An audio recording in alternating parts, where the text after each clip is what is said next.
Hey people, how's it going? Welcome to another video. Welcome to another Big Four debut album ranking. Today we are tackling the Big Four of grunge.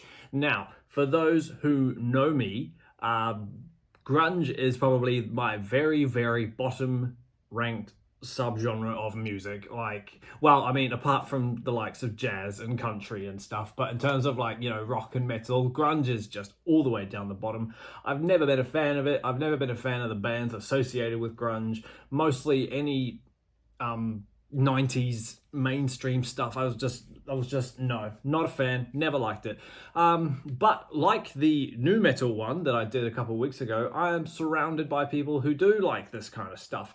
And I always say I'm trying to look for new music, branch out of what I'm always listening to. So it's sometimes good to listen to stuff you're not used to.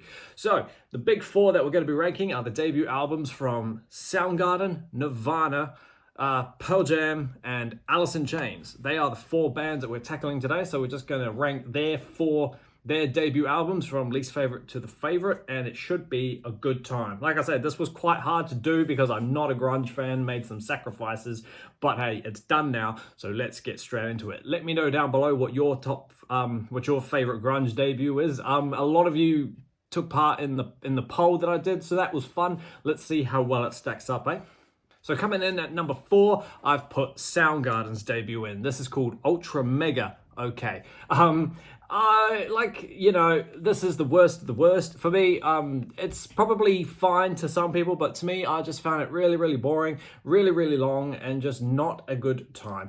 I'm not a Chris Cornell fan, and to the point, I almost had to look up the info for this album to make sure that it actually was Chris Cornell on this album, because at first it didn't actually sound like him. Not the Chris Cornell that we know, today, what he sounds like, that real iconic voice. But there were some okay moments on this album, sorry. Like the opener, Flower, was all right. It's a tiny bit spacey and a bit weird. This album came out in 1988, so it's almost not grunge, because grunge was a heavily, 90s thing. But yeah, 665 and 667 I thought were interesting. Just weird little sound effecty songs that aren't really anything. Even though this album's 42 minutes, it felt like a long time, and I didn't really enjoy it too much. So yeah, not too much to say. Like I said, other than the opening being awesome, and I think, was it All Your Lies, the second song was quite good too. But yeah, other than that, not a good time. Will I come back to it? Maybe in 5 years when I look at it and think, was that actually that bad? So yeah, number 4, Ultra Mega Okay. Number 3 is 10 from Pearl Jam. This album came out in 2000, in August 27, 1991. So this is a primal era of grunge now. We're fully in swing. And like I keep saying, I'm not a fan of Pearl Jam, at all. The rock radio station, when they do their top 2000 countdown, the song Black always does really, really well. I'm talking top 10 really, really well. You think Even Flow would be the top voted one, but no, Black is the one that always seems to creep up. And I just get kind of fed up hearing the same stuff on the radio over and over again. This album is jam-packed with all those famous singles. Even Flow's on it, Alive is on here, Jeremy's on it, Black's on it. And, this is okay. It's better than Soundgarden's because it's a lot more, you could say it's a lot more musical, it's a bit more thought out, and it's a little depressing, but it's not as depressing. So it's kind of good. And we all know these massive singles, Even Flow, Alive, Black, and Jeremy, they're all fun. But then I was hearing stuff on here that I hadn't heard before, Why Go? That was kind of fun. Garden was nice. But listening to all those singles as well in a cohesive order rather than just bashed out on the radio was kind of interesting. It kind of did make them a bit more enjoyable to see how they fit in an album. But yeah, I'll probably listen to it again, but not for a while. And yeah, the last song is a 9-minute song, but that includes a hidden track, so is it really 9 minutes? But yeah, it's all right. Not my favorite, but it's number 3. Number two, I never thought I'd say this. Number two is Nirvana's debut album, Bleach. I'm not a Nirvana fan either. They're incredibly overrated, and I don't need to hear the likes of Teen Spirit and Come As You Are and All Apologies and all the other big hits that they did. I just don't need to hear them again. It's not my forte. However, this one I liked a lot. I can't believe I'm saying it. I liked this a lot more than I did the other two because it's the debut. This one came out in 1989. So again, it's not so grungy per se. It's a lot more punkier. It's a lot more raw. It's a bit faster and a bit more chaotic. And I think that's kind of why I put it above the others. Like, I didn't really know any of these songs other than About a Girl. You know, I'm pretty sure looking at the track listing, yeah, none of them are singles other than, well, some of them are highlighted, but like I didn't know them. I only know About a Girl, and it's okay, but it's not my favorite.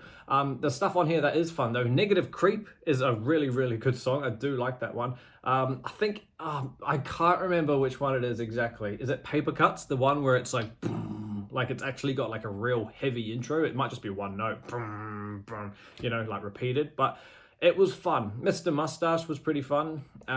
Floyd the Barber, yeah. Love Buzz, I do remember Love Buzz being covered. And I've just read here that it's a cover, so that's fun. But yeah, it's a very quick album. It's 37 minutes, you know, standard album length. And it by swap meet Mr. Mustache type stuff, I was getting ready for it to end.